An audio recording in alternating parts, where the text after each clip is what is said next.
Moving everybody, we're calling to order the December 11th, 2025 regular board meeting of the Royal Oak Schools Board of Education to order at 6:32. I'd like to invite everyone to stand for the Pledge of Allegiance if you are able and willing.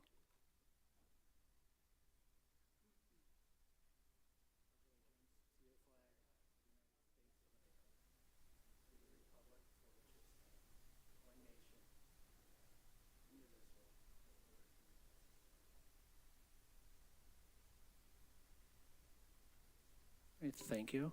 Brings us to item 3 this evening, which is the standing approval items. 3.1 tonight is the acceptance of the agenda. Are there any deletions or additions to tonight's agenda from the board? Seeing none, the agenda is approved as presented. 3.2 tonight is the approval of the minutes. May I have a motion for 3.2? Vice President Alexander. Resolved that the Royal Oak Schools Board of Education approves the following minutes. November 6, 2025, special meeting, Finance and Facilities. November 13th, 2025, regular meeting. Thank you. Do we have any discussion? I'm sorry, do we have a second on the motion? Trustee Van Heidsma? Is there any discussion on the motion before us? Seeing none, I'll call for a vote. All in favor signify by saying aye. Aye. Aye. Any opposed? Motion carried. Agenda item 4 tonight is public comment. If you would like to make a public comment, a person may address the board on an agenda or non-agenda item by completing a note card located inside the boardroom and place that card in the basket prior to the citizen public comment period. Each speaker is limited to 3 minutes. If you need more time, you are offered a second opportunity to address the board at the end of the meeting with an additional 3 minutes. Please address the board as a whole, not individually. Please avoid mentioning specific staff members by name. Public comment is not intended for the exchange of dialogue. This is a time for the members of the public to express their views. We are paying attention to your comments and we appreciate them. However, school board members will not respond to comments during the meeting. Questions that do arise from public comment shall be referred to the superintendent or his designee for review, study, and possible future response. We thank everybody in advance for the cooperation. In no particular order this evening, I'd like to call Savanya Rapp. Absolutely. If you will sit at the table, there's a microphone right there for you. And for the record, this is Mr. Josh Rapp.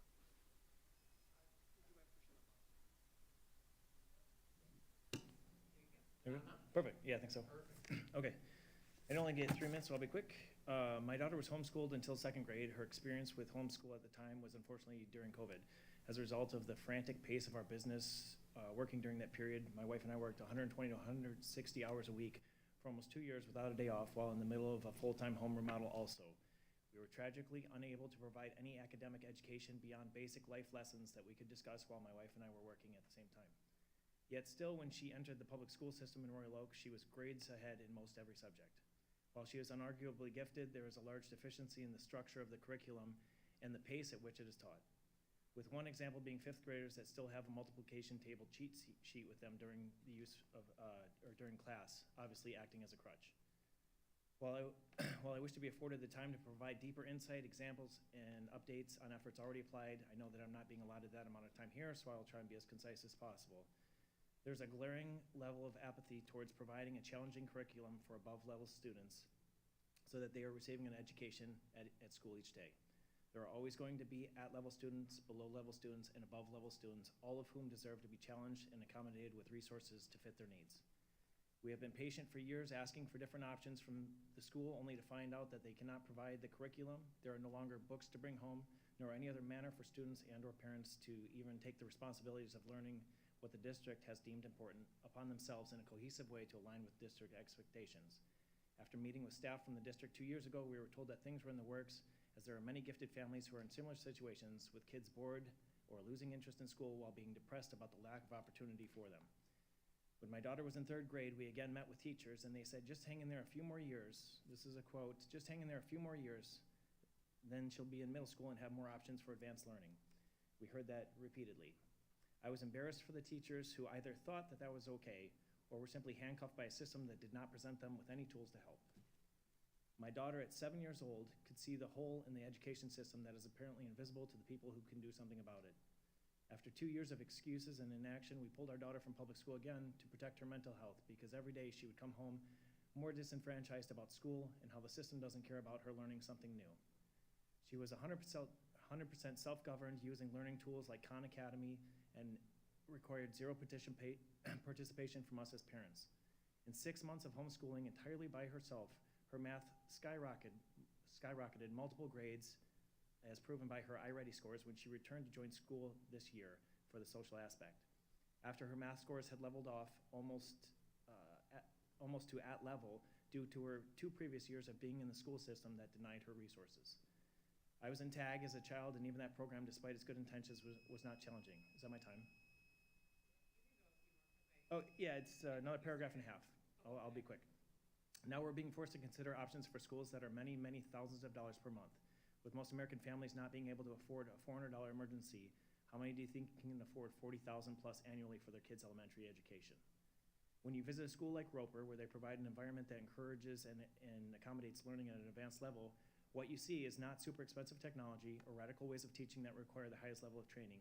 You see a format that can be adapted to most any school that would service the students in a fashion that promotes personal challenge and success, as well as individuality and overall well-being. I'm wrapping up here. The district is knowingly negligent, failing a population of students, and should be embarrassed. There is no one here or involved in the curriculum or resource allocation for the schools that is not aware that there are above-level students. It is obvious that they don't care enough to find and provide a solution. I would appreciate someone from the board following up with me and letting me know if students should just keep crossing their fingers for decades, or if something is going to be in the works and happen in the near future. I'm just gonna leave you with this real quick. My mom, when I was having my first daughter here, and I was nervous being a first-time dad, she told me, don't worry, it's gonna be fine. When you're a parent, you find a way. And if I have to find a way to pay $3,000 or $4,000 a year, or a month, I'm sorry, for my daughter to get an education, I'll do it. But I don't think that I should have to. And I don't think other parents should have to be asked to be in that position. She should be able to go to school and get an education just like everyone else. The stuff she's learning or sitting through on a daily basis, hour after hours, is stuff that she learned in 2nd grade.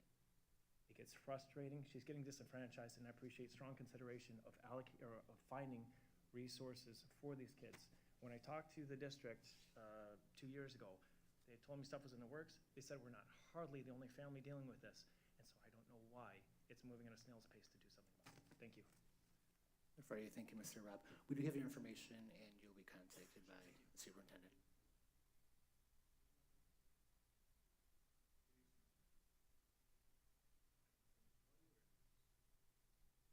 Yeah, Sylvania, come on up.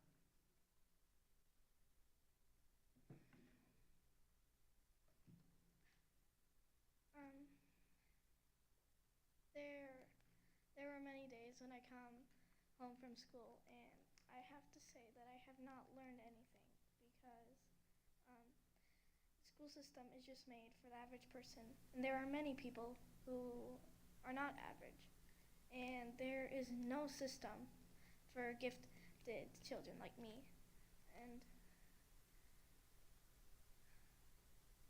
and I just can I just do it at like the end of the meeting? Can I have 5 minutes? Sure, I think she'd like to make some more notes and maybe speak at the end of the meeting. Yeah, absolutely. It was a last minute ad, so she wanted to come and speak on our behalf, but we just came from soccer and Cub Scouts, so she didn't have time. And don't worry, it's very brave of you to come up here, Sylvania.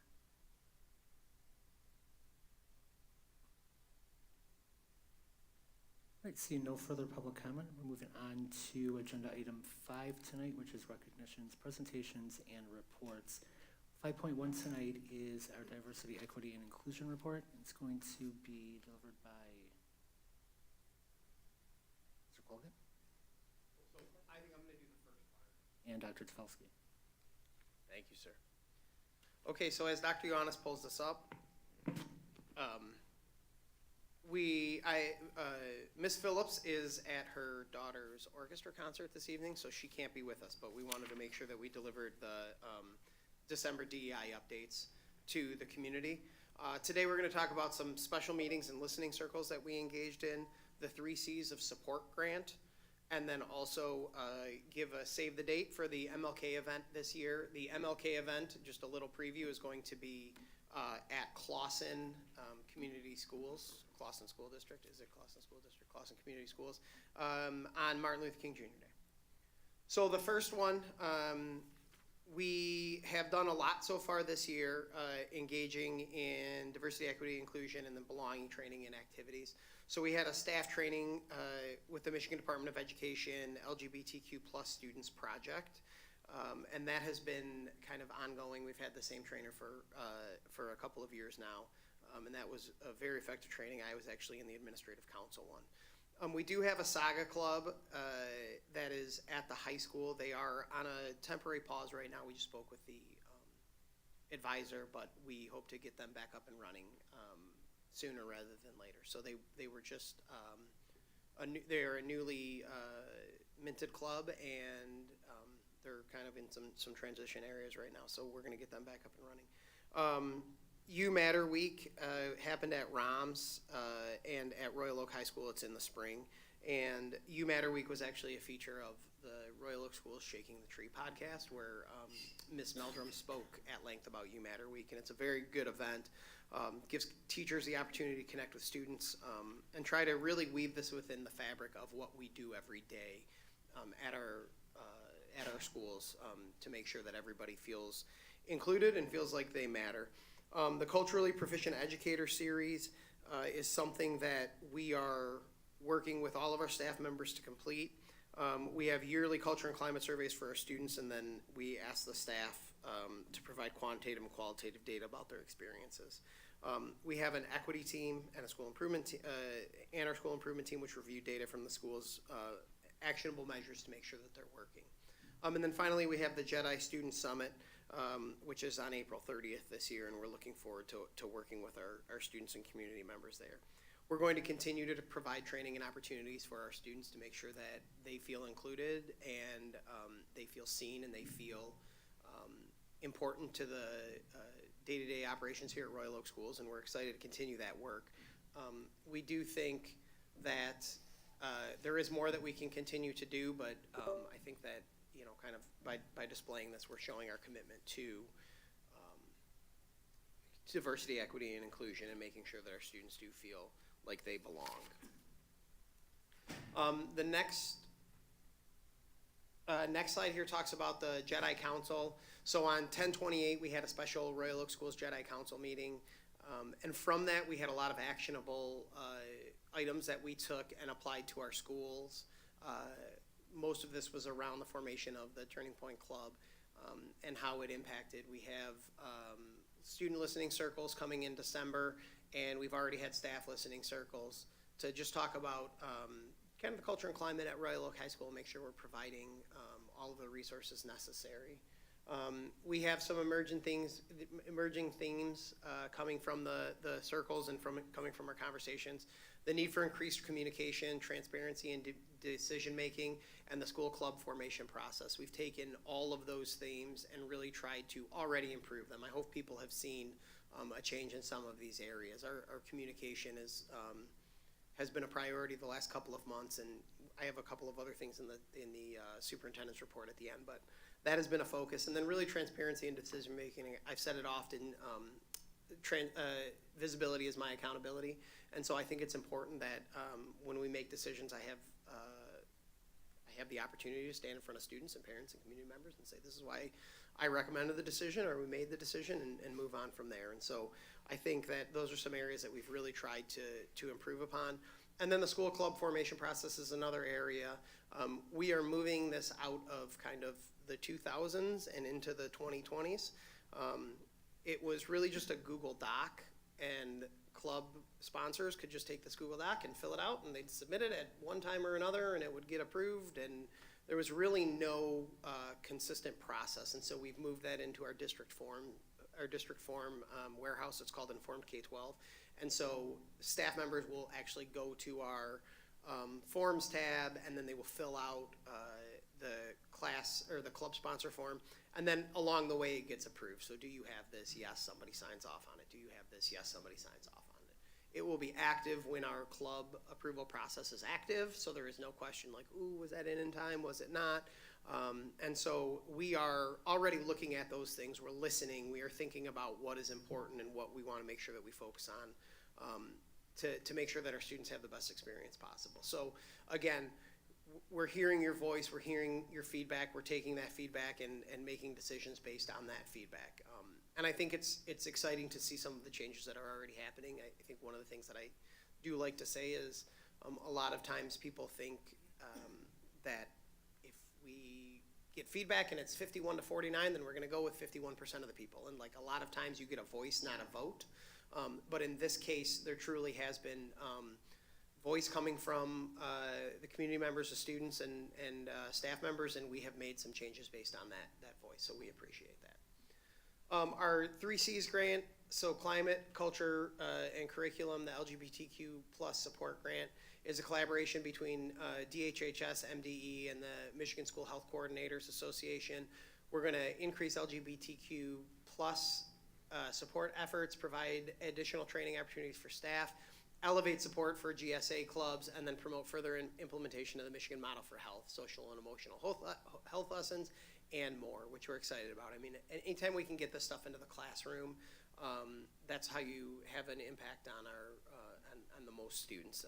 You know, if this is done as an after-school activity or through some other means, it's really not as impactful as when you can make sure that every student that goes to school gets this information delivered to them. So we're excited about the work that Ms. Phillips is doing with the 3Cs grant. And finally, MLK 2026 from 9 to 11:30 a.m. At Clawson High School. There's more information at the website, romi.gov/MLK. This is a collaborative effort between Royal Oak, Berkeley, and Clawson. This year Clawson is hosting it. Last year I believe it was Berkeley, and so that means next year it will be in Royal Oak schools, and we're very excited about that.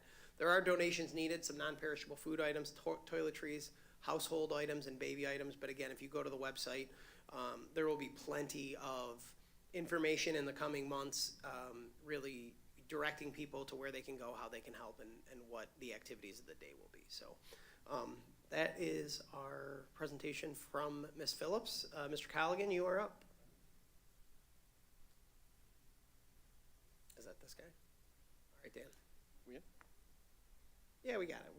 We'll do this. All right, do I push a button? No. So come on.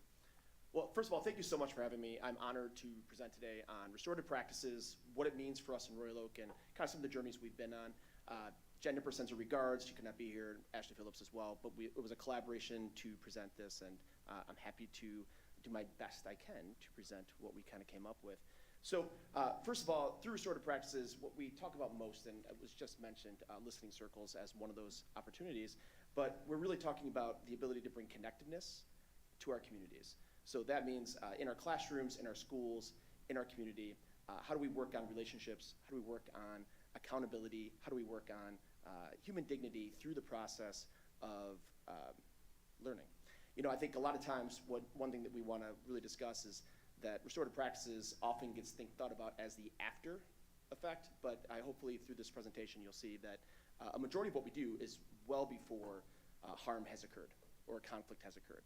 So we're going to walk through some of these things. Jen, thank you for driving. We'll go to the next slide.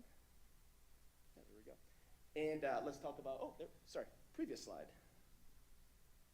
There we are. So as we talked, in 2022, the school district and the Royal Oak community re-looked at our student code of conduct.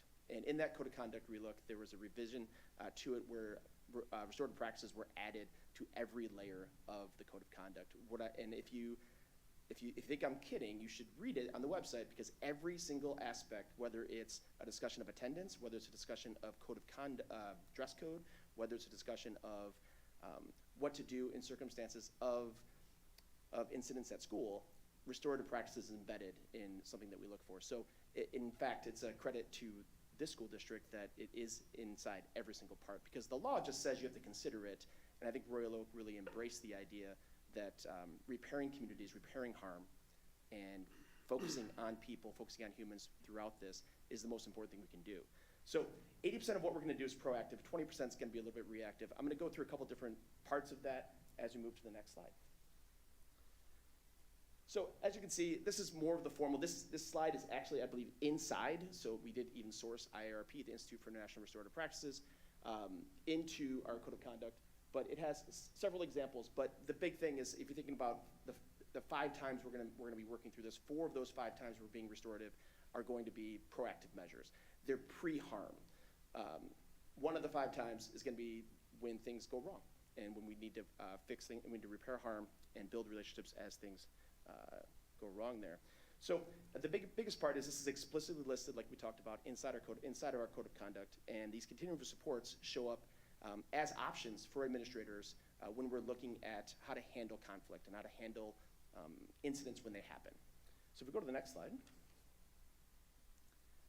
To highlight this, it wouldn't be an education presentation without a triangle, so we had to obligatory put the triangle inside. But when you think about who gets access to restorative practices at schools, and it's all of us. It's the adults, it's the students, anybody involved. And inside that, we've talked a lot about social emotional learning over the last few years at Royal Oak schools and everywhere. But the 3 key aspects of CASEL competencies that restorative practices are going to hit will be responsible decision making, relationship skills with students, and then of course social awareness, how to know how your actions impact the larger team. And the triangle tries to identify that in the whole school, we're going to reaffirm those relationships and really work on those social emotional skills with all students. That's going to happen in unique ways in different aspects of the classroom. That happens without us trying or not trying, based on what we choose to address and what we choose not to address inside rooms. In the middle, repairing relationships. You know, I work in Royal Oak Middle School, and I'm proud to work in Royal Oak Middle School. And working with 11 to 14-year-olds means we spend a lot of time on repairing relationships when things go wrong. So whether it's 2 friends having a disagreement or something maybe a little bit bigger, we're going to be spending time with both sides, talking to students and trying to figure out how we can learn from this experience, but then how do we hold each other's dignity in our hand when we're working through this. So finally, rebuilding relationships is when the harm has caused that fracture in a community, has caused that fracture in a classroom. How do we restore it? So a couple examples that we're going to start providing through this, next slide, are some of our proactive measures. So the list we're providing is not exclusive. It's not, it's not exhaustive. We have many ideas here, many things that have happened. But when we talk to our principals at each building, we just kind of got some highlights, some things that have happened that we could think about. So at the elementary schools, I think we're all family circles and working pre-K through 5 with students talking to each other, working on great rock bands in certain schools. Everybody's kind of got a little different name for this. But those are all proactive strategies to build communities and to do so in a restorative way. You'll see sometimes it's a true inclusionary activity. I saw at Royal Oak Middle School, but to start class, start with a question that kind of everybody has an opinion on an answer. In middle school, a couple years ago, is water wet was a real winner. That could really drive conversation. You don't want to think about it too much. You got to put yourself in the 11 to 14-year-old range to discuss this. But you can pretty much get an opinion from every single student in class on that question. So when you're in classroom cultures, you'll see that. And those are intentional moves to build community, to build understanding, to learn to listen to each other, to disagree with each other, and to say, okay, and now we can start class. Sometimes reflective questions about how class is going. Walked into a classroom and saw a teacher addressing the last unit with a roses and thorns circle, which would be, hey, tell me something that went well last unit. Tell me something that you're trying to improve or that we think we get better at. And watching students provide roses, provide thorns, listen to each other, talk about those items to build that community in that room. We have principal advisory groups, so students who volunteer their time to meet during the school day to talk to the principals and talk about how school's going. Principals can ask, hey, what's happening that's bugging you at Royal Oak Middle School? Number one thing bugging students at Royal Oak Middle School that time was people cutting in line for lunch. So yeah, all right, we'll station someone there. We'll try to help on that. That's not, not thinking that is a huge deal, because I think kids get food in about 5 minutes at our school. But cutting in line is a big deal. We wait around, we make sure things are good. We talk about why we're enforcing that. No kids really don't question it, and we work it through. But that's another example of building that community through.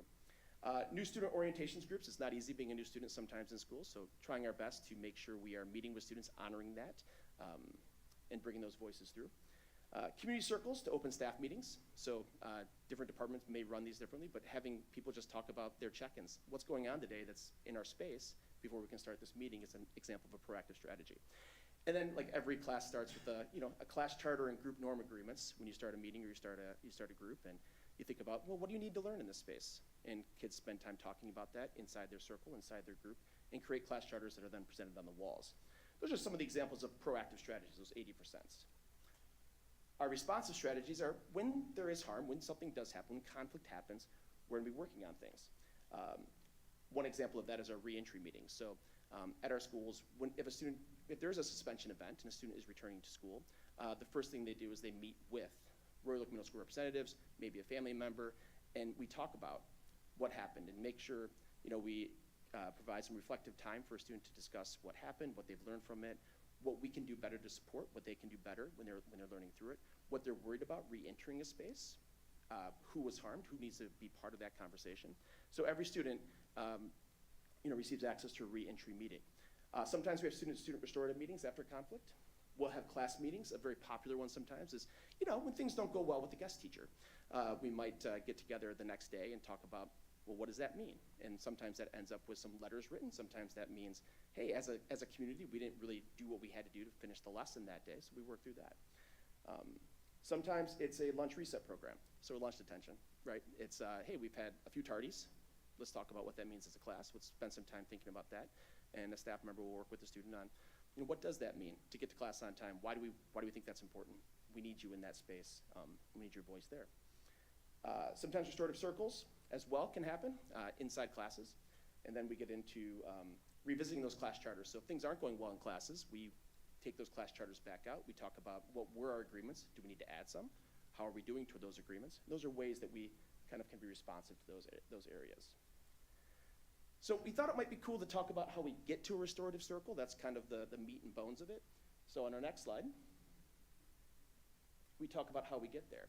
So once an incident happens, we will investigate the roots of that incident. So, what happened to cause this? And through that investigation, we're also reviewing as administrators the Royal Oak Code of Conduct to see what are our layers and our continuum of supports we can offer.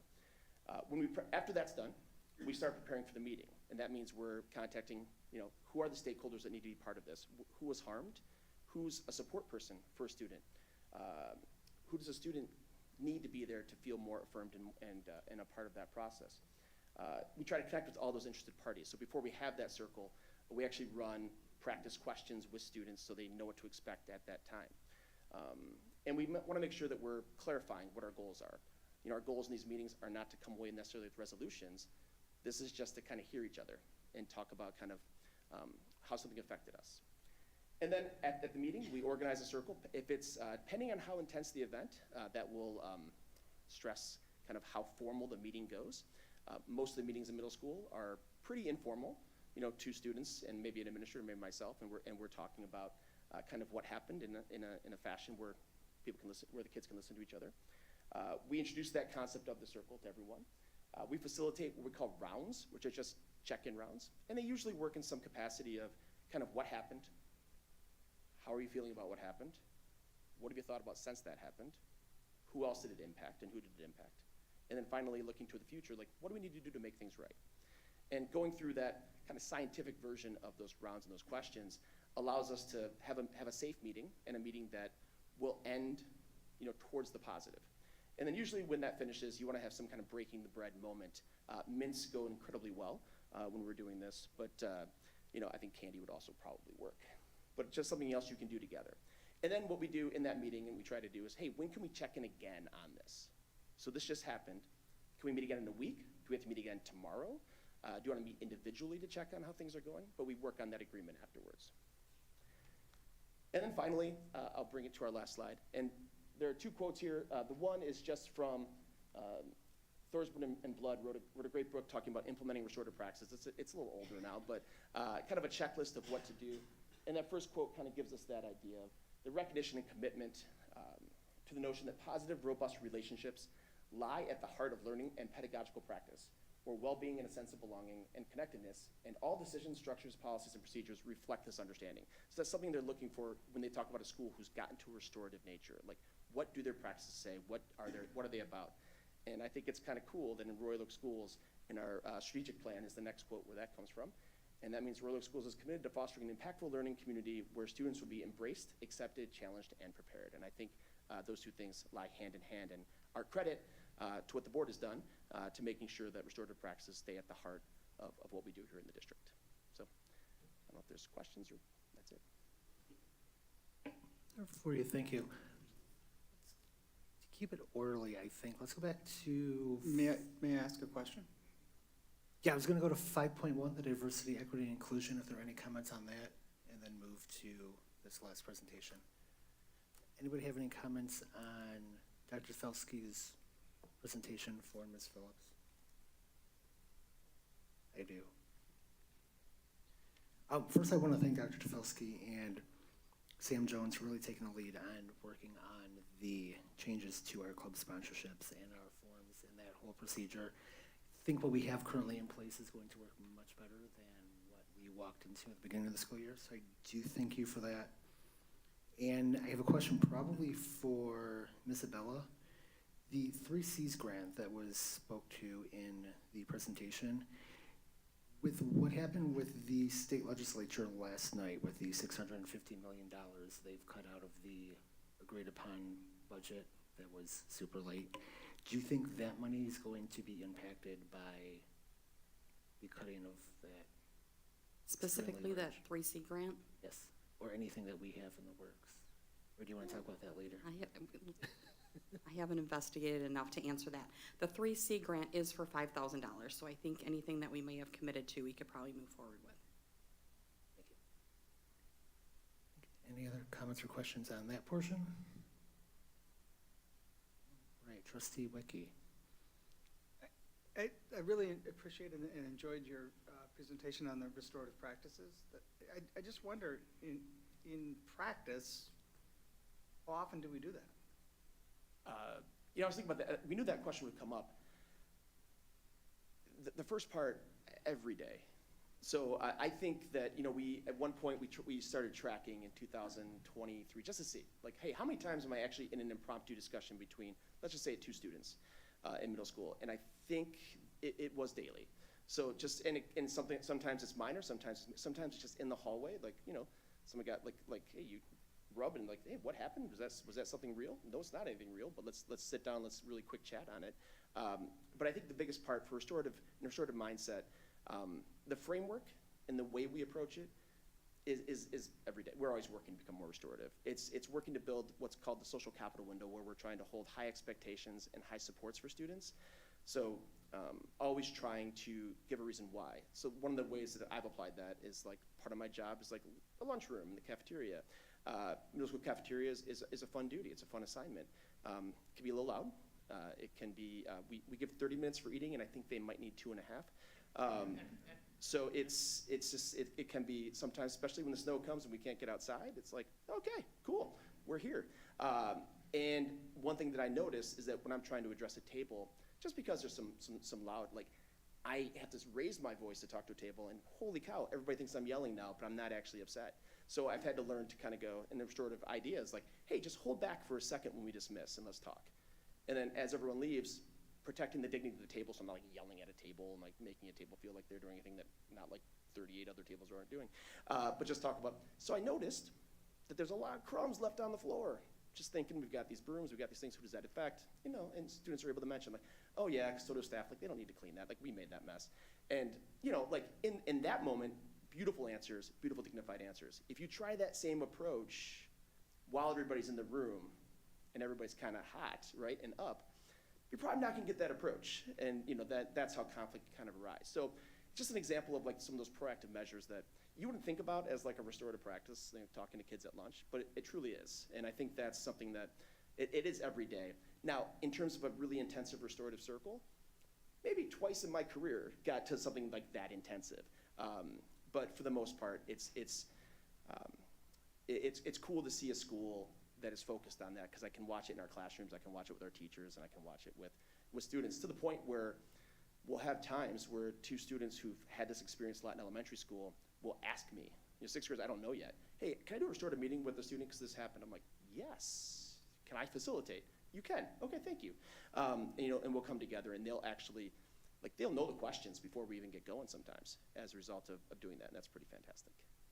Thank you for the question. Thank you. Okay, anybody else have any questions or comments? No, seeing none, thank you, Mr. Colligan. Thank you. Okay, on our agenda tonight, 5.2 is student representatives to the board, and I'll turn this over to Ms. Hamilton and Ms. Hatton. All right, I am back once again. I would have to say hi, everyone, first off. I am happy to be back with my college semester being finally over. I would like to then talk about how we implemented our first snow day test and then got to use it 4 days later. So I do say it worked pretty well. I heard the call off my mom's phone and I was like, this is great. We just tested it. And so also good job to Matilda and anyone that did that and all the other like orchestra and choir stuff that is going on and band going on like right now. And I think that is mostly what I have to say with the concert tonight. Yeah, I just want to say a quick congratulations to all of the students that collaborated on this really great project. I know that Matilda was a fantastic hit for the entire school, and the middle school students loved it too. And just congratulations to all those students and advisors that helped make that really amazing.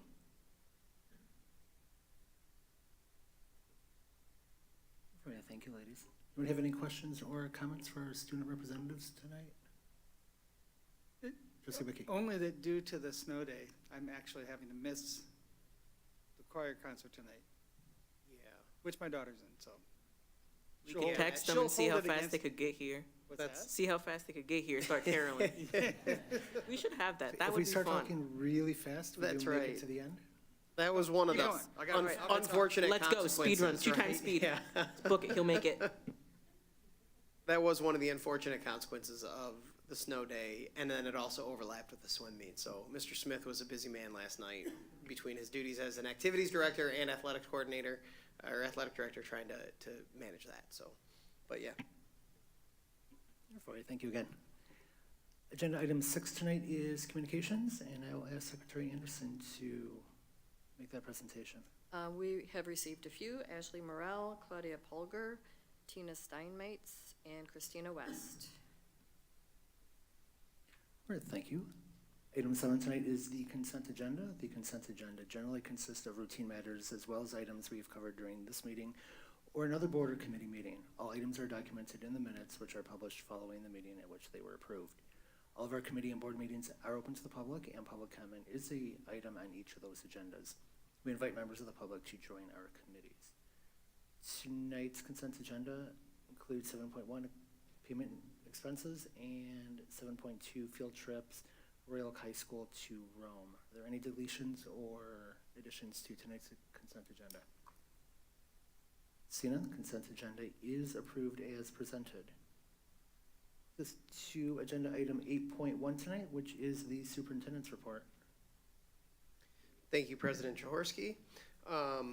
We have a couple of items on my report tonight. The first one is 2 policies to be updated.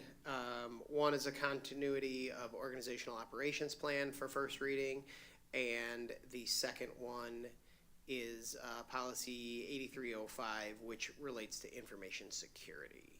And those are first readings. All right, thank you. Do I have a motion for 8.1.1? Treasurer Cook. Resolved that the Royal Oak Schools Board of Education approves of first reading of the policies and administrative guidelines being revised, replaced, and/or recommended as presented. Thank you. Do we have a second? Trustee Wickie. Is there any discussion on the motion before us? Seeing none, I'll call for a vote. All in favor signify by saying aye. Aye. Any opposed? Motion carried. Thank you.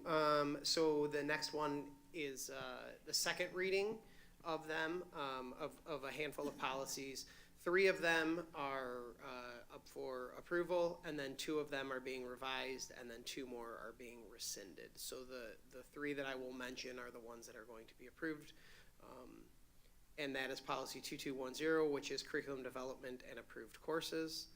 Policy 2412, which is relates to the homebound instruction program. And then policy 2266, which is non-discrimination on the basis of sex in education programs or activities. All right, thank you. Do we have a motion for 8.1.2? Treasurer Cook.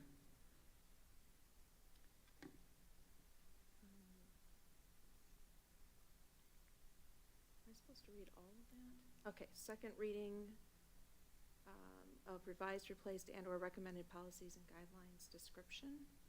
I feel like it's not. I do. Resolved that we accept a second reading of the revised, replaced, and/or recommended policies and guidelines as presented. Thank you. Do we have a second? Vice President Alexander. Is there any discussion on that motion before us? Just real quick, I want to thank the policy committee. I know it's a lot of work. And so I thank the 3 members and Dr. Topelski for doing that for us. Thank you. It is very, very fun. It's a lot. We did these on a Friday night, if you all can believe that. We could not get together on any other night. So in the Royal Oak Education Center Superintendent's office, we gathered together for about 3 hours on a Friday evening and just had a rousing time with a bunch of policies and administrative guidelines. Everyone, any other comments? Seeing none, I'll call for a vote. All in favor signify by saying aye. Aye. Any opposed? Motion carried. This to 8.1.3.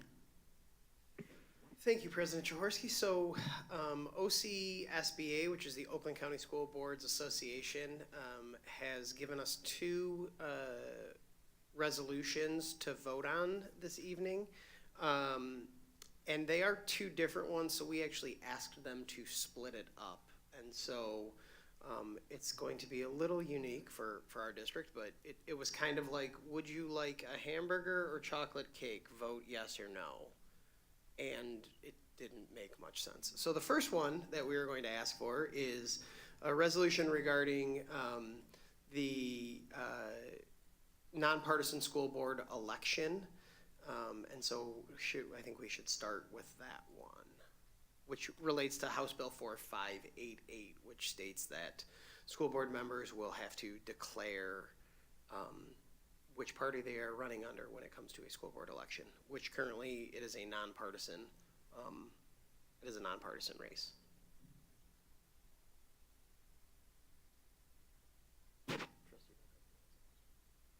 Okay, should we make the, yeah, go ahead. We'll do this and then we'll. I was gonna say, do you want a resolution or you want conversation? Let's do the resolution second first and then we can discuss it. Okay, I'm just checking. Be it resolved that the Royal Oak Schools Board of Education approves resolution number 1 as presented. And do we have a second? Secretary Anderson. All right, is there any discussion on the motion before us? Trustee Van Heitzma. So I did want to talk a little bit about this. So, and just for the rest of the board's knowledge too. So I also serve on the OCSBA board. And so we actually have a board meeting next week. And in speaking with some of the officers on the board and why we have these combined, it's just based on historical. So typically when they've presented a resolution, they just combine it and that's their recommendation. And nobody else asked to have it split. We felt that it was important to separate them. And so on the agenda next week, I asked for this to be on the agenda to just, have it considered as separate items going forward. Because I think that's really important, not making assumptions. People are gonna always vote the same on both. And just a little bit about this House bill too. So school boards have been notoriously nonpartisan, that's what we are. City commissioners, mayors, all typically run as nonpartisan. The thing that I don't like is that school boards specifically are being, targeted or asked, I shouldn't say targeted, excuse me, asked to declare a party, which doesn't make any sense to me because we are just one of the local elections that occur. And so why just school boards in this particular thing? So I feel that it's important for the public to view us as nonpartisan. We're here to serve the entire city. We're here to serve the entire student board. I don't think we should have partisan declarations. And also, in doing so, then you have to have a primary, then you, like, you know, it just creates a lot of of things I think aren't necessary. And we're here to serve the entire student population, so that's just my opinion. Is there any further discussion on the motion? Trustee Wiki. So the description is, this resolution is in response to the House bill that's now moving through the state, which proposes that school boards be partisan. I don't see the text of the resolution, though. Or I don't see the response. It just says it's a response to this, and there's. Is it in board books? Yeah, the resolution is in board, or the House bill and the resolution are both in board books. And so My apologies. I think a yes vote would mean we encourage it to continue to move through the House with support, and a no vote would mean we do not believe that there should be a partisan school board election. Am I wrong on that? Yeah, the way the proposal is Sorry. written, it says Thanks. OCSBA supports nonpartisan school board elections, which would be Gotcha, yes. in opposition to the House bill. That's why I'm the superintendent, not a school board member, in case anybody's wondering.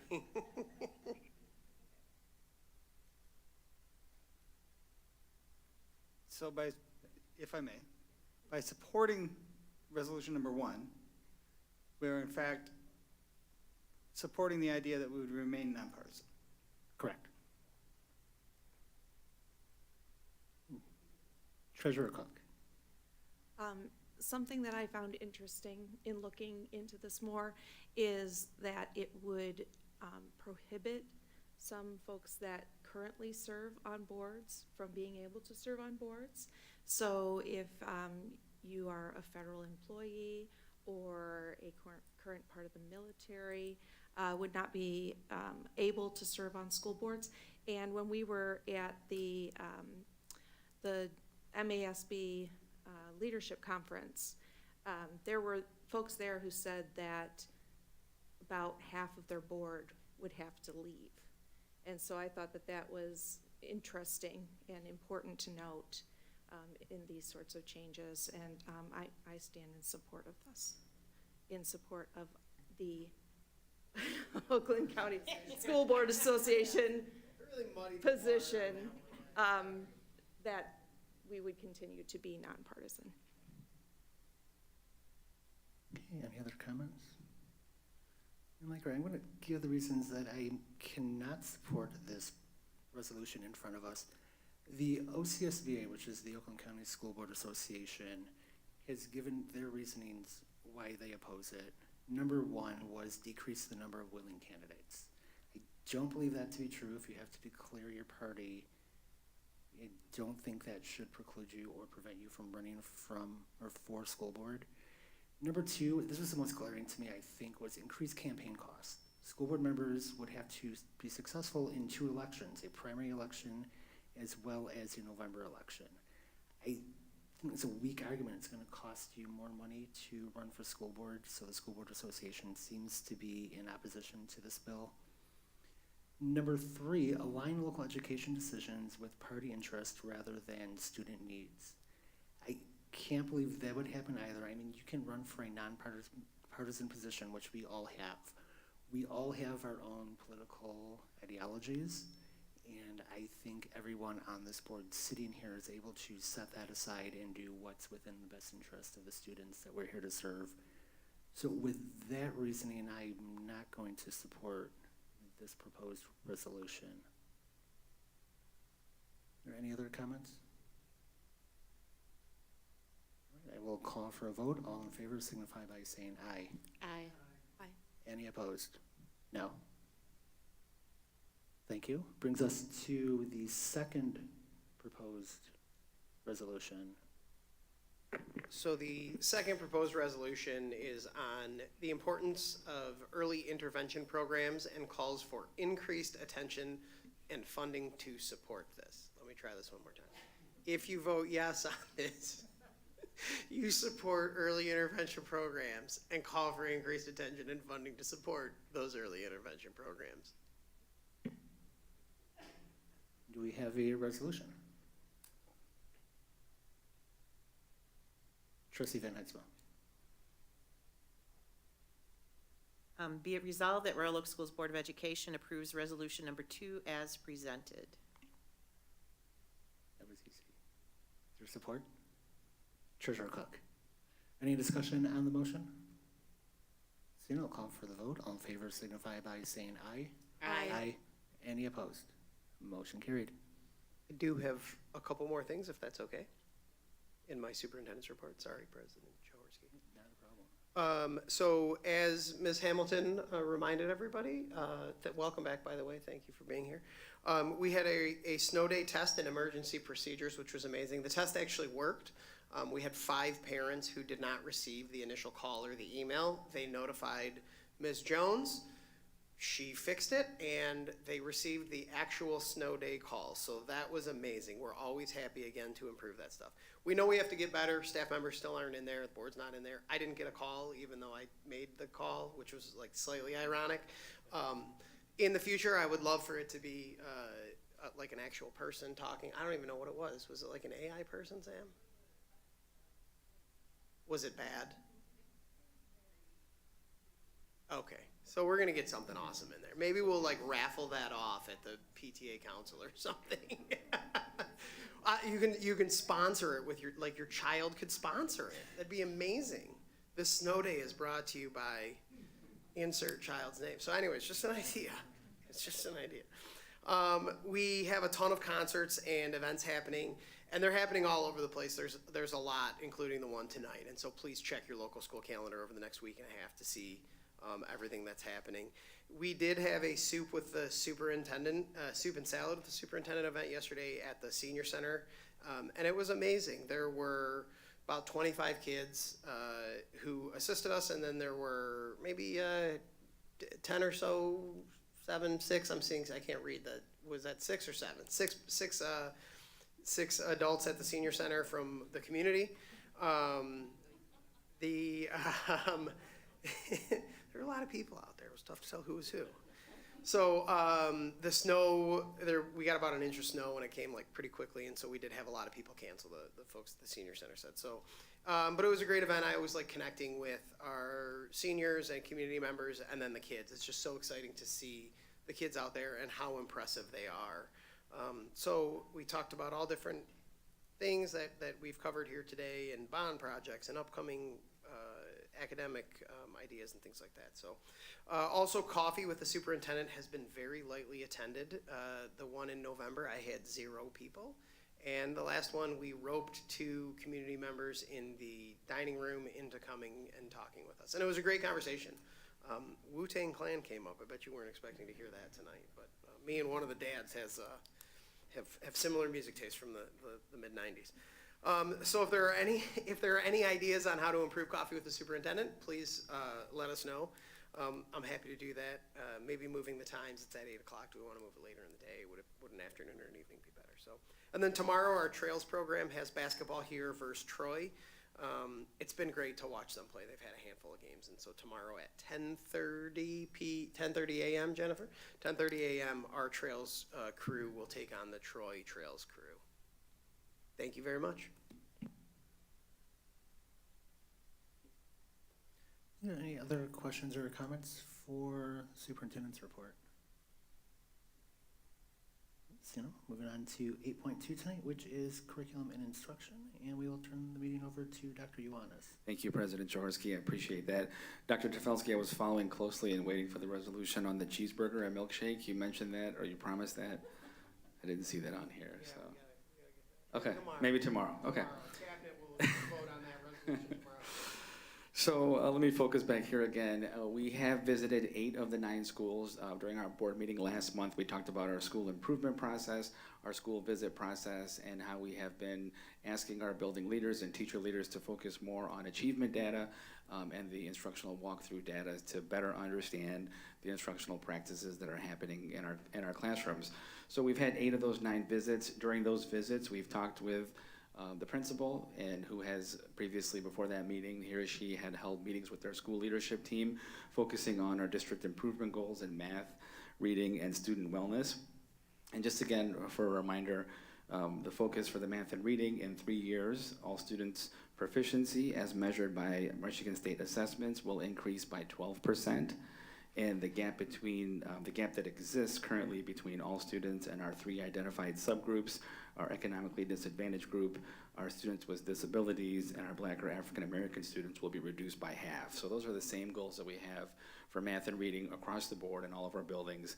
We set high goals, and we're gonna have high expectations to do our best to reach those goals. Some of the things that have come up during those meetings, for the first time in the 12 years that I've been here, we've had conversations with principals, and they're having conversations with teachers about the instructional practices that are really taking place in the buildings. And it's really something that Dr. Tefelsky has talked about multiple times. I hear him quite often say stretch goals and for everybody. And really, we're at the point now, our principals are being stretched with these goals, and our teachers and our students as well. So it's been exciting to see this. And when we complete our final visit at Oakland, that'll be the first round rotation of our school visits. We'll have them again in a couple months to check back in with the principal and the school leadership team. We'll have some more data to look at that point. But again, we're excited. The conversations have been very rich, and really, again, pushing everyone to stretch and reach these goals has been exciting to see. One more quick update. I know Mr. Walensky will probably talk more about enrollment, but we're going to begin tomorrow to have our first meeting regarding kindergarten for the 26-27 school year, as far as the process we put in place to onboard our kindergarten families once they register. And then we have assessment and welcoming procedures that are going to kind of happen and unfold in the second part of the school year here. So it's exciting to start to have those conversations and to welcome our incoming 26-27 kindergarten students. But those are the only 2 updates that I have here tonight. If anyone else has any questions, I'd be happy to take them. Thank you, Dr. Young. Thank you. At 8.3 this evening is Finance, Facilities, and Bond. And we'll turn the meeting over to Mrs. Abella. Thank you. Good evening. I have 3 items for you on tonight's agenda. 8.3.1 is the General Fund Budget Amendment number 1, and I have a presentation to walk you through before that resolution.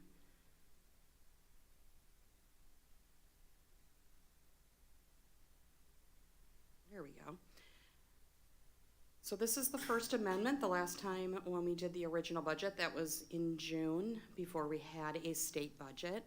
Remember, that was, we did not have a state budget until October this year, which was very late for us. What you have here in the far left column is the 24-25 audited numbers. So we ended the 24-25 with a deficit of just over $51,000. The original budget that we passed in late June was for a structural deficit of $4.8 million. And then the amendment that I have in front of you this evening is for a structural deficit of $2.5 million. Now we're going to walk through that so you can see the differences of how we got from 4.8 down to 2.5. But before we get there, we're going to just talk a little bit about the mix of numbers. We receive our revenue from the local, state, federal governments. In addition, we also, that incoming transfers or other transactions is primarily our PA-18 payment that we receive from Oakland schools, and that is a specific millage for special education. So the changes to our revenue, because this is really the big change that occurred in this amendment. Our student count increased by 46.21 FTE, unless Mr. Walensky would like to tell me it was different, but these have not appeared on our state aid payment yet. I haven't seen our awaited December state aid payment yet, but these are the audited certified numbers that I've received from Ms. Bauman that works in Pat's office. So that 46.21 FTE change equates to $1.1 million. We submitted our 4096 and 4094, and the 4096 is our special education cost report. We receive back about 28% of all of our special education costs through the state of Michigan, and the 4094 is our special education transportation report. And I believe we are reimbursed about 74% for transportation. So the state makes us whole for last year, so we receive a prior year adjustment of $730,000. And then the assumption is that we keep the same level of service or provide more each year. So they move forward our current year payment as well for those reimbursements. So we received $730,000 for this year and for last year. So the other thing that I wanted to point out is, I told you that the state budget didn't pass until October. They eliminated in conference 147A1. So we lost $419,000 in that categorical. So all of those changes are the bulk of the revenue side. All federal grants that have been approved were amended and to reflect our actual awards. And then the incoming transfers, the one change that occurred was we received an additional PA-18 payment from Oakland Schools. They have a fund balance protocol. Their their audit was also complete, and when their audit's complete for their special education fund, they have a fund balance protocol, and if that's met, then they disperse the additional funds out to the districts. So this year we received an additional payment of $224,000. And then on the revenue side, we always talk a little bit about how this breaks down salaries, benefits. Purchase services are generally our contracted services like Durham, ABM, EduStaff, who primarily does our substitutes. We have some staffing positions, regular staffing positions that are also paid by EduStaff, and Oakland Schools Technology all fall in that area. Supplies, our capital outlay, which is very little. The one change that we probably want to point out is the long-awaited puzzle tables at the elementary level are in capital outlay. Oh, I'm sorry, what did I say? I said puzzle. I'm so sorry. We have puzzle. Kidney. And teachers in the room are going to correct me on small group instruction.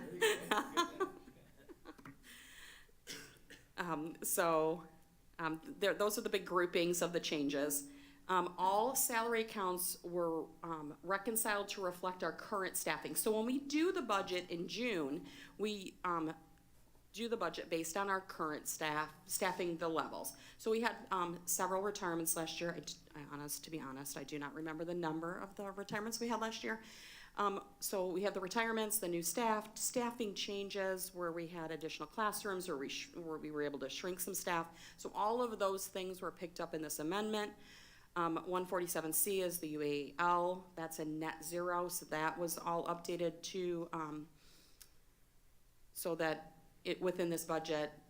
And then the one thing I wanted to point out is we've talked about many things that we've changed this year throughout the fall. So all of those items have been picked up in this amendment. I believe that you presented on Care Solace last month during the board meeting. That's also included in here. So all of those big ideas that we've had for the fall or changes all have been reflected in here, and all of the I was really excited. I thought I had all the grants until I talked to Ms. Zug today, and one more got approved today. So next amendment, that's the new section 107A. So that'll be included in the next one, but adult ed, yes. And then we like to talk about how we're grouped in those salary benefits, right? So salary and benefits is 77% of our budget. So those are the people that work directly for Royal Oak Schools. I mentioned already that the purchase services primarily are other staff members. That's 14%. So we are roughly at 90% of our budget is the actual people that work in, around, with students, keeping our buildings clean. These are all of the things that we primarily take care of are the people that are working with our students. So that's what I have for the budget amendment. I'm willing to take any questions before you. Could you roll back to that very first slide? Okay. So I just wanted to make mention for those people who are watching at home and in our audience tonight that when we have those red numbers where our expenses exceed the money that we took in, we are going to get that money from our fund equity, right? And that the fund equity is there, and you can see that we have a healthy fund equity. With the budget amendment that we have now, would you be able to tell us what would be the percent of fund equity that It's always my favorite question. Can I give it a shot? Can you do it? Do it. 18, I'm gonna say it's 18%, Kathy. She's using a calculator. Right. So That's just my brain. She's gonna check your math now. 15.9. No. Oh, there we go. Yeah, Did you do it 14 over? Did you do it over revenue or expenditures? expenditures. Okay, do it over revenue. And so All right, just, let's- For my just own knowing edification. that, I think that the state That's recommendation 16.2. is that is that 15, we don't go below 15. So I think that we are, Yes. being very good stewards of the money that is given to us, and in times where things have been very up and down and hard to discern at times. So I just wanted to make that mention. Thank you for that. And I would expect that as we move into the spring and we have our second budget amendment, we'll be able to shrink that structural deficit somewhat, especially when we get through the heating season and know what those gas and electric costs are, we might be able to shrink that budget even more.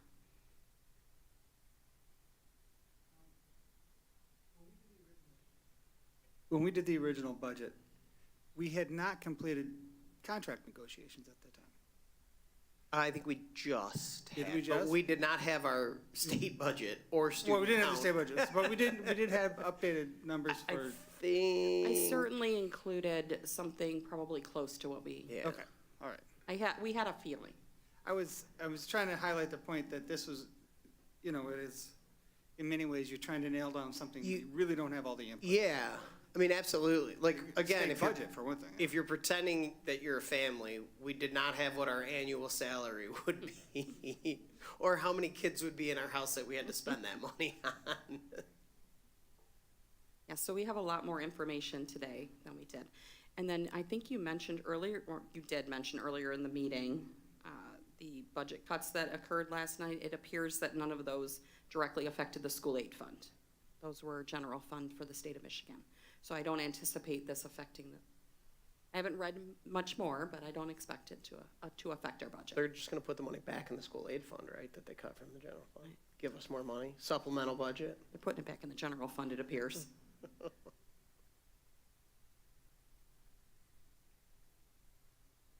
Can you just speak to, I guess if you look at this particular slide and you see what our audited numbers were for revenue and expenses, and you had on the other slides some of what those increases were related to, or those changes.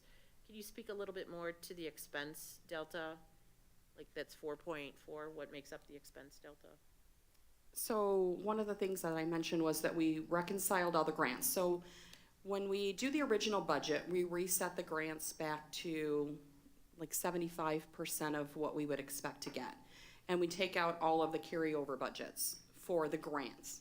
What I do know now is what our grants are, and then we've reconciled that. So all that change, primarily the change is all of those grants being added back in at full level. So like essentially, for community members, when the grant money goes up, our expenditures go up to match the grant, so that when we get $1 in, we spend $1 on that money. So as we get more in special education funding, that money goes out, and so our expenditures went up, but really they did not go up any more than what What our revenue went up. most of what our revenue went up. There are some other things in there, obviously, as we're looking to make some program changes and do some other things around the district. Like, again, Care South, it's a new program that's, $3 a kid, $4 a kid, things like that. New kidney tables, they aren't free, and so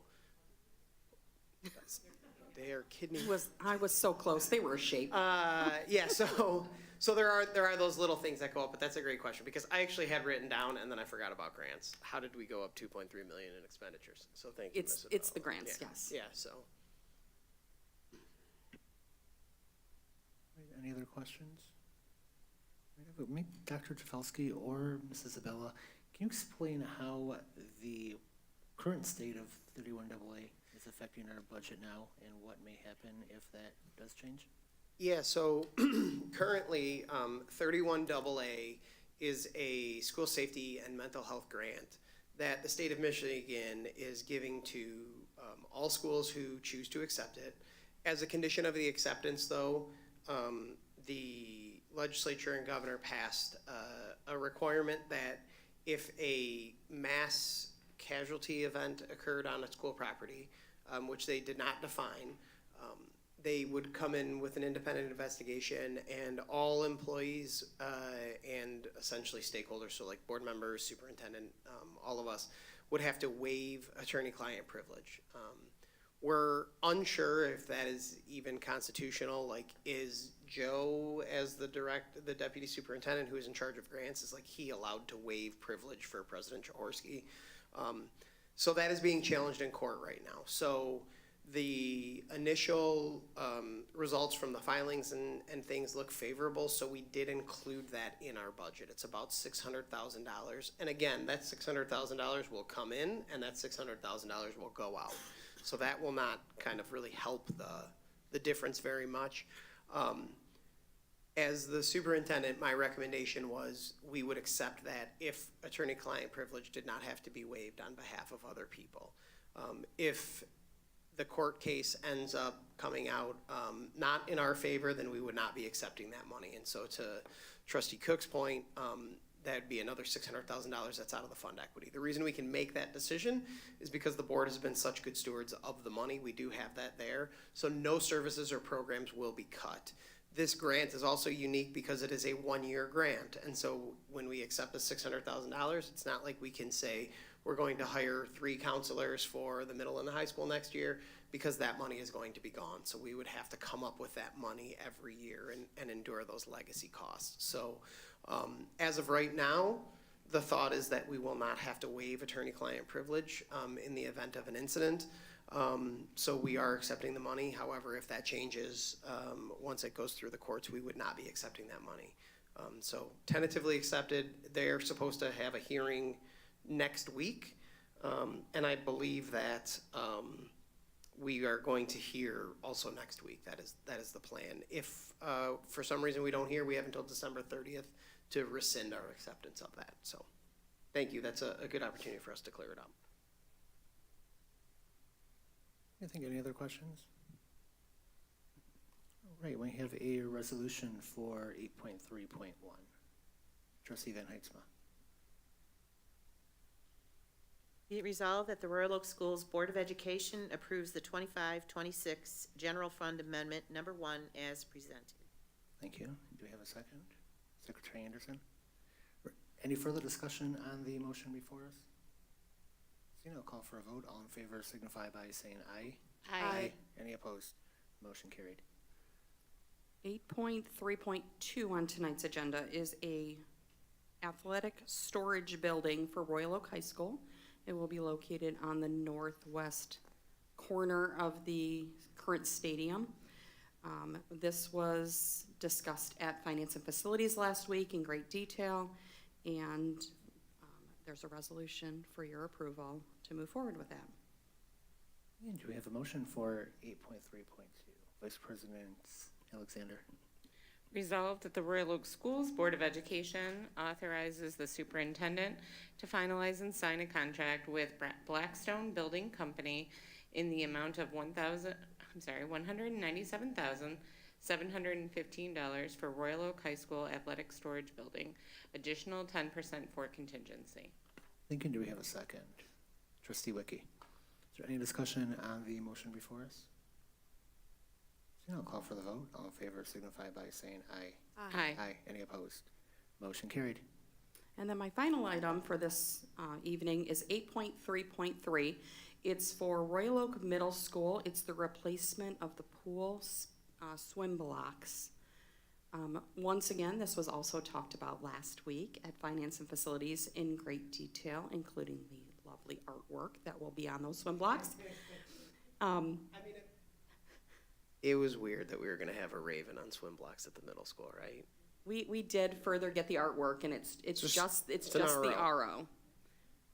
It is in black, blue, and white. I'm just saying it would have been weird if there was a raven on the Bulldog swim blocks. It's my personal opinion. I'm very opinionated. I make that known. I mean, doesn't like the high school use that pool more though? that- It is the competition. So That is like- true. Like it would make more sense to have the Raven on it. Put like the Raven and the Bulldog. So that Put, like, was one of the Raven riding the Bulldog Leilani. on the blocks. Like compromise. Leilani, that was what the esteemed board member suggested. Like, if we're gonna have the Raven, you also have to have the Bulldog. So then who declined? Because I'm So the original artwork is, it's now just an RO. It says Royal Oak. could have just had a Bulldog riding a Raven. We can go back. Like flying on the wings, you just have a little Bulldog So right to, there. to be fair, the RO is in Royal Oak High School colors, but it is just the RO. So this is a little bit like how the discussion went last week as well. Solution to your problems, don't go to swim meets and don't look at the blocks, or if you do, cover your eyes. The swim team is super excited to have new swim blocks. They are original to that pool, which I believe was the early 90s. Carrie's not gonna help me with the Mr. Minor, when was the pool put in the middle school renovated? 1994, there we go. What, There you go. what, I was gonna say, what building was that used to be? Okay. I'd like to point out there were no Bulldogs in 1994. That is very true. I think Dondero was the Oaks, were they not? Mr. Minor, what was the? The Oaks. So now everybody has a flavor for how last week's discussion of the swim blocks went. The one question that I had, and I should have asked this last week, is how many swim blocks are we getting? I believe it's 8. Yeah, it's a full competition pool, so it's all 8 of them. Okay, and I have to be honest, prior to this discussion, I had no idea what swim blocks were. I will be honest. I know what I didn't sunblock know is. until I launched into this conversation either. So, 8.3.3 for your consideration. Right, do you have a motion for 8.3.3? Treasurer Cook. Resolved that the Royal Oak Schools Board of Education authorizes the superintendent to finalize and sign a contract with Barazuni Contracting LLC in the amount of $70,521 for Royal Oak Middle School pool swim blocks. Additionally, 10% for contingency. Thank you. Do we have a second? Vice President Alexander. Any further discussion on the motion? You sure, Leilani? Seeing none, I'll call for the vote. All in favor signify by saying aye. Aye. Any opposed? Motion carried. Thank you. So 8.4 tonight, which is staff and student services. I'll turn the meeting over to Mr. Walensky. Okay, thank you, Mr. Jaworski. I have just 2 items on tonight's agenda for your approval. And I'll start with item 8.4.1, which is our resolution to approve limited schools of choice, which we've talked a little bit about tonight, enrollment for next year. So it's limited schools of choice for the 26-27 school year. As you know, we've been accepting schools of choice students for close to 30 years. We limit the number of kids we enroll, and we limit them in grades K through 8. We are recommending this evening 195 spaces be made available in grades K through 8 for the 26-27 school year, and the majority of those being for incoming kindergarten children, so 50 spaces in kindergarten, and that's broken down by grade level. And we base those numbers, so you know, on a careful analysis of our current enrollment, how many kids we know are going to move from our current kindergarten to first grade, how many we anticipate enrolling additional, how many current teachers we have by grade level, and how many additional children we can safely enroll without increasing class sizes significantly or adding staff. The pupil accounting rules also require a minimum of a window of 15 days, a minimum, and a maximum of 30 days. So the resolution, we also commit to an enrollment window of March 2nd through March 31st of 26 as part of that. And that's item 8.4.1. Approval. Do you have any questions for Mr. Walensky? Seeing, I'll call for a motion for, I'm sorry. Can you tell us, how does this compare to previous years? Well, this past year we enrolled enrolled 124 children, which was considerably more than the prior 5 years. Our average was 67 children that we've enrolled. So we make available more spaces than we know we're gonna get. I mean, that's how many we can safely accept. But we're gonna try to recoup as many as those as we can. Last year, we put forth a little more effort to send a welcoming invitation to the people that did apply. A lot of people apply to multiple districts, and then never materialize. We sent a welcoming letter, some information about the school that they were accepted for. I don't know if that was the reason why, but we had about 70% of the people that initially applied actually did enroll, so that was good. I don't know if I answered your question. Okay.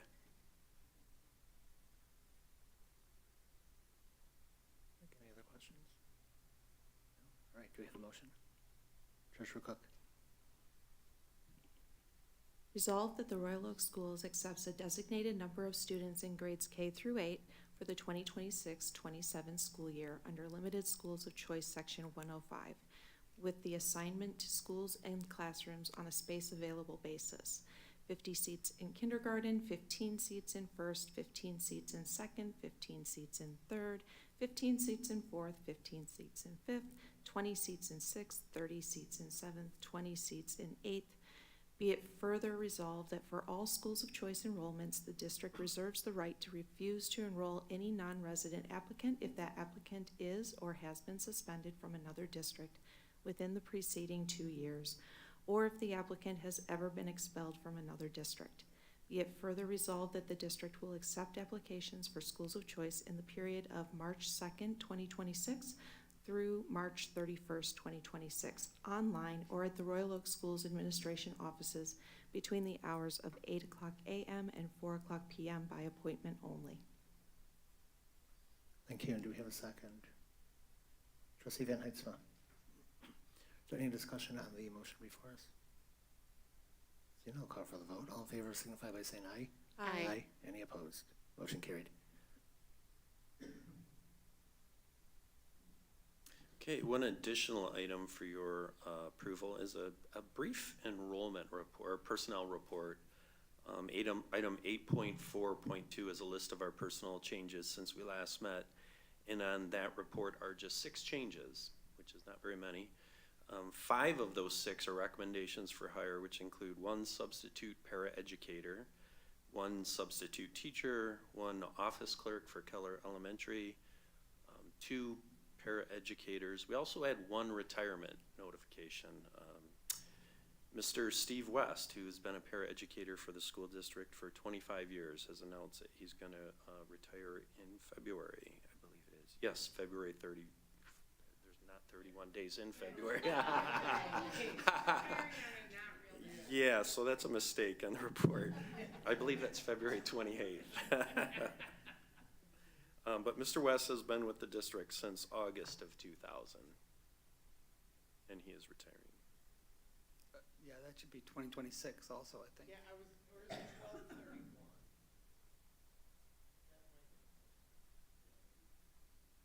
I will get that corrected either way. I had in my mind that it was February, but that might be because it was a typo. Yeah, and that should be 26 as well. My apologies. He's not allowed to retire. It's retroactive to this year on a day that doesn't exist. Do we have a motion for 8.4.2? Trustee Wiki. Resolved, the Royal Oak Schools Board of Education approves the regular personnel changes as presented in the board packet. Thank you. Do we have a second? Vice President Alexander. Is there any discussion on the motion before us? Seeing no, call for the vote. All in favor signify by saying aye. Aye. Any opposed? Motion carried. Thank you, Mr. Malinsky. Thank you. Moves to item 9 tonight, which is our second opportunity for public comment. Same rules apply as the first time. Silvana, we're ready for you if you're ready. Appreciate she's ready, just because I have the opportunity to speak for 1 more minute. Yeah, absolutely. All right, we got your. Thank you. I just jotted down some notes after we finished our thing, so it's gonna be kind of disrupted here, but I just wanted to mention that I'm speaking for her from my own experience. Obviously, I went through Royal Oaks, not obvious, but I went through Royal Oaks schools here. I was in the Talented Gift program, as I mentioned, and I actually took my ACTs at 12 years old, and I could have taken them sooner, but the school kind of just didn't know what else to do with me. And my parents did not want me in classes with 20-year-olds, which I now later understand. I was frustrated at the time, but it was fantastically disappointing to be so inquisitive, to be wanting to learn so badly, to get busy work for 6 years and just kind of have to deal with it and be writing stuff down that's so mundane and monotonous. And I'm grateful because I know it's a struggle. There's things that I struggle to learn, and I know that would be difficult for kids on a daily basis in school. Obviously, that's difficult. So I'm very grateful that she learns quickly, but I'm very sympathetic to seeing her coming home crying daily, wanting to learn. And the irony, obviously, is that school is kind of getting in the way because when she gets home from school, she doesn't want to, she wants to play. She's a kid. So I want that opportunity for her to just learn stuff at school. Let me see what else I had here. When we started looking at different school opportunities around here, and again, I mentioned Roper, just because that's one that we kind of fell in love with, despite the tuition. The program there is so fantastically simple. It can be applied anywhere, and I would ask, and I don't know that you will, I'm sure you guys are busy, you have your own lives, I appreciate you guys doing what you do here, but if you go and you take a tour, you will see it can all be copy and paste. It's very, very simple. The philosophy, the adaptation. Now I understand they have smaller class sizes and there's different assets that make it more functional and easy for them in that environment and possibly more prosperous. But there's so much that can be gained just from kind of seeing those concepts and trying to apply at least some of them in whatever manner it can manifest in the current school system. The TAG program that I mentioned before obviously was cut. I didn't look up to see when it was cut, but I know it was long ago. That obviously had been in place for some reason. Obviously, there was an identified need, which I don't think I need to make the case to any of you for the fact that there's gifted kids out there. Unfortunately, it doesn't appear that it was replaced with anything. It was just cut. And part of my frustration as a parent is thinking that that people just kind of, and it sounds very blunt, but just don't care because they know the need is there. They know these kids should have this opportunity, and yet there was nothing to replace it. And I understand budget cuts and everything like that, but I feel like people look at these kids and say, oh, they're fine. They're fine. They're getting the material. They're fine. They're going to make it to the next grade. They're fine. They're succeeding. But that's not, I don't think, what the school experience is entirely about. I think you're supposed to be challenged. Like I said, could have gone to college at 12. I never graduated college. And as soon as I got to junior high, I started failing classes because I'm like, I'm done with this busy work. I'm done with people giving me stuff. And when we toured at the Gates School in Avondale, they had brought up the amount of dropouts that are gifted kids because it's boring. And I think a lot of those kids I had a lot of pursuits that I really wanted as a young kid. I wanted to be a judge. There's a million things I want to do. And the things have worked out for me okay. Whoa, that went fast. So anyway, in summary, my daughter's about to speak. I appreciate strong consideration for the validity of how serious and dire this is for the people that are going through it. I've spoken to a lot of administrators and teachers as we have through the years that have identified her needs and literally just did not have the resources. They had the desire, and as much as we ask of teachers in this day and age, and as much as they give, which is so much more than we could even expect, they're willing to give more for these kids, but they don't even have the resources. They're having to try and find worksheets and anything to appease when it should be so simple. Last thing I'll say, like I said previously, she did Khan Academy, which is just a math program online, you pay a fee, whatever, and she jumped several grades on the iReady scores that she had been taking at the school that she goes to. She was up towards the upper part of the level in those grades that she was taking the test, but that's because that's the only exposure she was getting was at school. Now she comes home and on her own, she can go at her own pace, and she's several grades ahead, so her education is being hindered by school, which is ridiculous. So I appreciate your help and consideration. I'm gonna follow up, obviously, with the superintendent. I don't even know, is that someone here? Okay, thank you. So I will follow up to hopefully have more in-depth discussions. I'm happy to be a part of anything going forward, but here's my daughter. All right, thank you.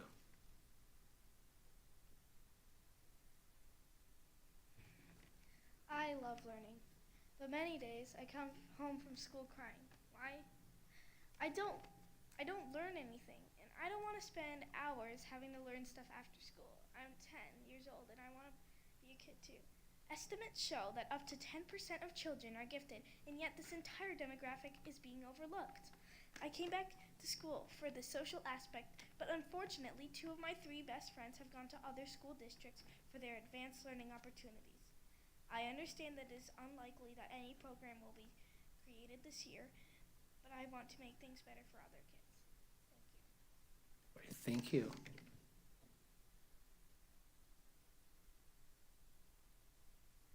All right, seeing no other public comment this evening, we're moving on to item 10, which is board comments and liaison reports.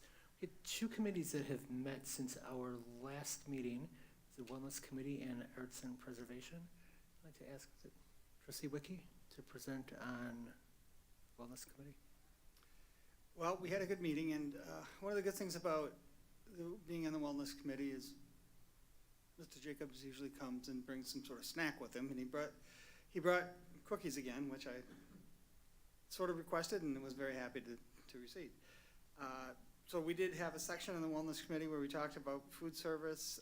We overlooked what some of the upcoming menus at the middle school and the high school are, and just got a generalized idea about where we're going with that. I mean, it impresses me all the time, the work that goes into that, the planning, the coordination, the number of kids that we feed, how do we make a real effort not only to have good food and quality food, but a diverse arrangement and different, international options that we make available, so that was really cool.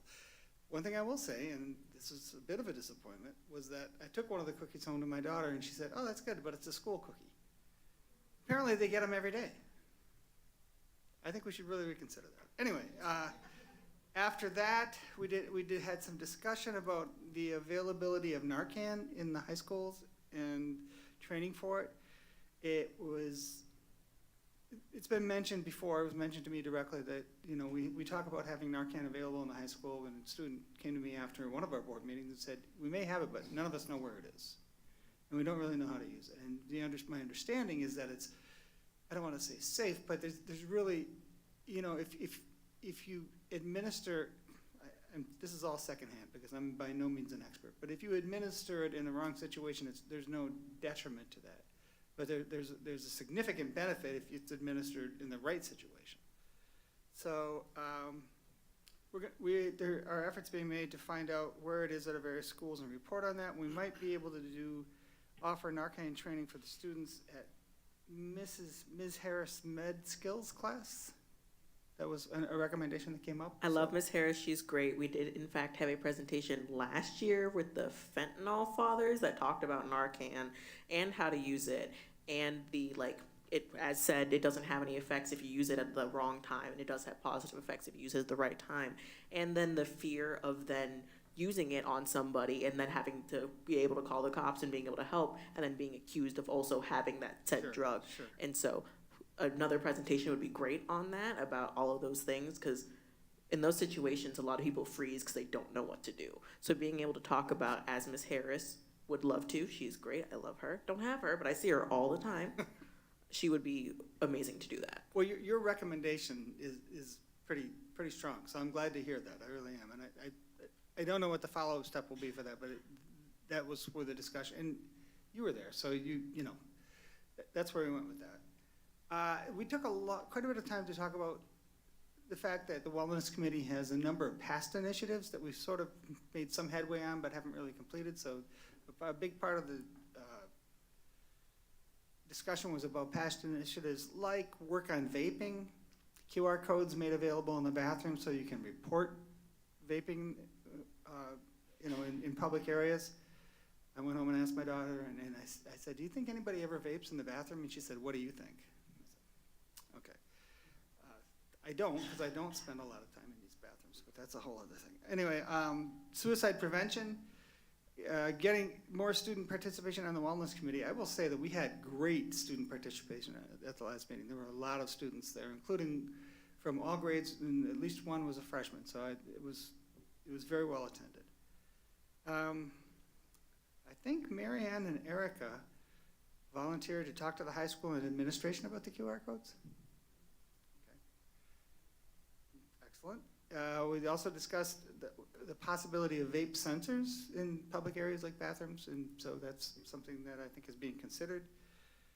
When I take notes, I take a lot of bullet points, and so I don't want to go through all of those, but the past initiatives were pretty heavily towards vaping and suicide prevention. Okay. And for future initiatives, I think what we decided primarily is that we're going to focus on our current initiatives for the time being. They're good. We still seem to have plenty to do, so we're going to focus on those. There was just an around the table section at the end where Coach said he would like us not to forget about a focus on physical fitness. I took that personally, but that's all right. Many thanks to students who participated on the committee. And then we just discussed how we have our standard Tuesdays at 5:30 meeting time for committee meetings. All right, thank you. Does anyone have any questions for Trustee Wiki?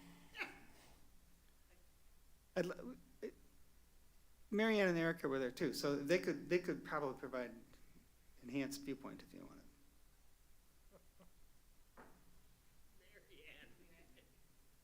it. You were very comprehensive there, but. But I think, kudos to Derek Smith for his recruitment efforts with the students. We probably had 10 students show up for the Wellness Committee, and there were probably, I think he said 3 or 4 that were not able to make the meeting. So to have that voice in that space is really critical. Mr. Smith has done a great time in his short time here establishing relationships with students. Like, yeah, he did the recruiting. For some reason, they took a bus to the senior center, which was not reminiscent of health and wellness. Yeah, it's like 1,100 feet. You don't have 2 petty cabinet members that actually did the math today on Google Maps. But yeah, aside from him getting a bus for 24 kids, he's done an amazing job recruiting kids to do various things. He's engaging the boys and girls basketball team in helping out with safe routes to schools. He's done both of the senior centers things, and now, he has this, and he's been active with various groups and trying to get student voice from all different corners. So I just wanted to highlight that, Trustee Van Heidsma, sorry.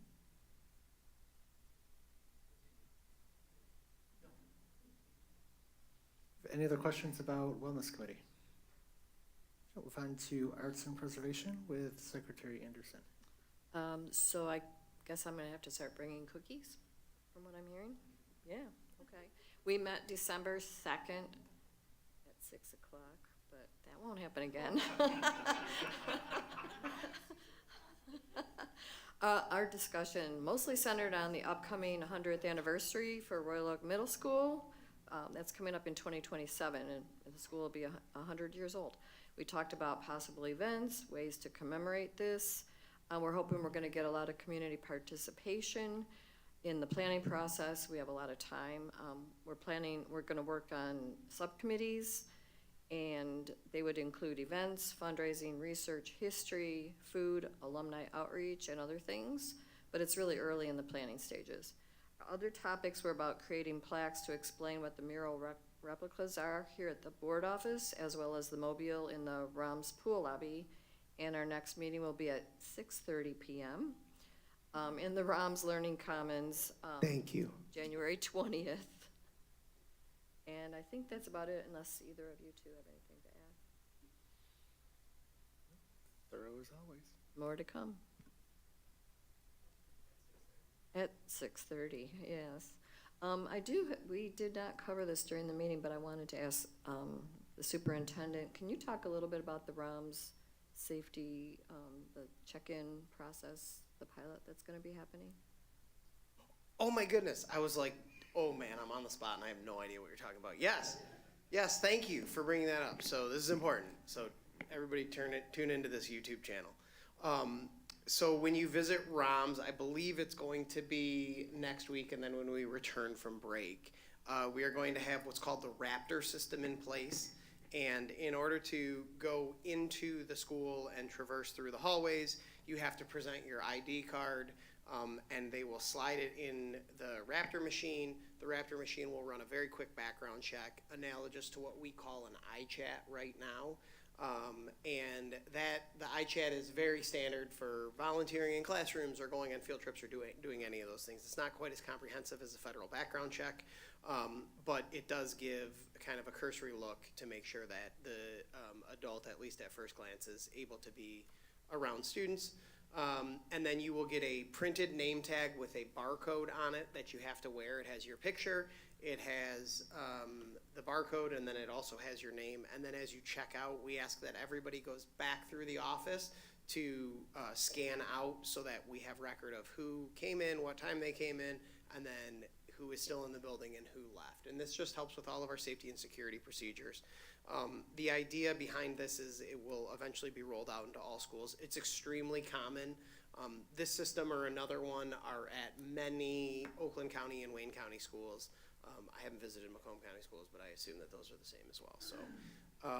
So please look forward to that. And above all else, if you have a question or concern, please talk to the administrator. Don't yell at the secretary if there's a problem or a misunderstanding. Please talk to an administrator, and always, always, always you can come talk to me if you have a question or concern or problem. But we are excited.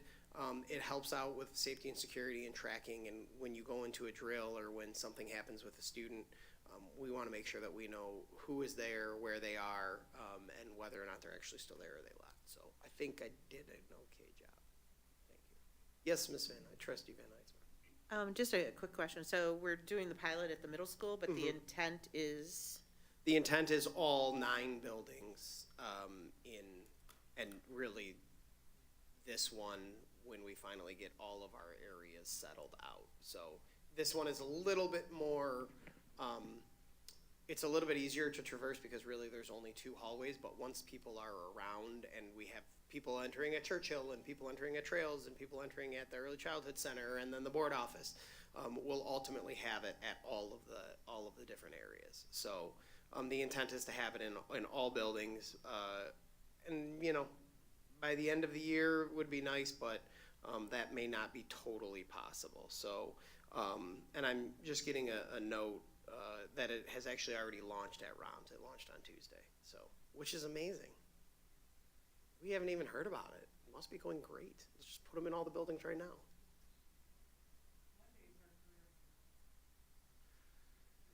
We're going to see how it goes. We're going to see how high volume it is. That's right, yeah.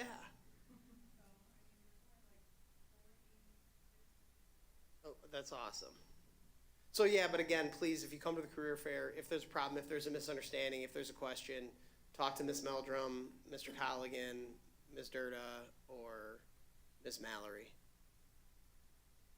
or Mr. Minor. Pull her out of math class.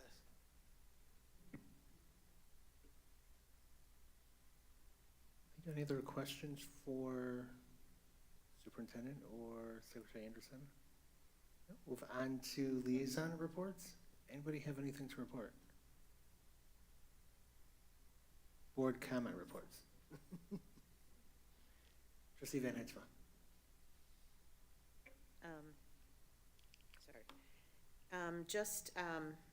Wanted to also, as we talked about the students and their engagement too, they were helpful in the high school craft fair this year.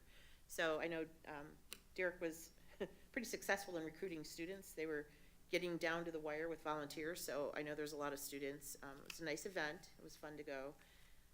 Nice showcase of our high school as well, so I always like that. So just kudos again to the students for signing up and volunteering and helping with that. That was really very nice. And just an upcoming, I don't think the date is shared with the rest of the board yet, upcoming Founders Day, PTA Founders Day, Monday, February 2nd. I don't have my calendar. I believe that's a Monday, right? I have it on my calendar. Continue, and I will. Well, that's a little ironic. It'll last for hours.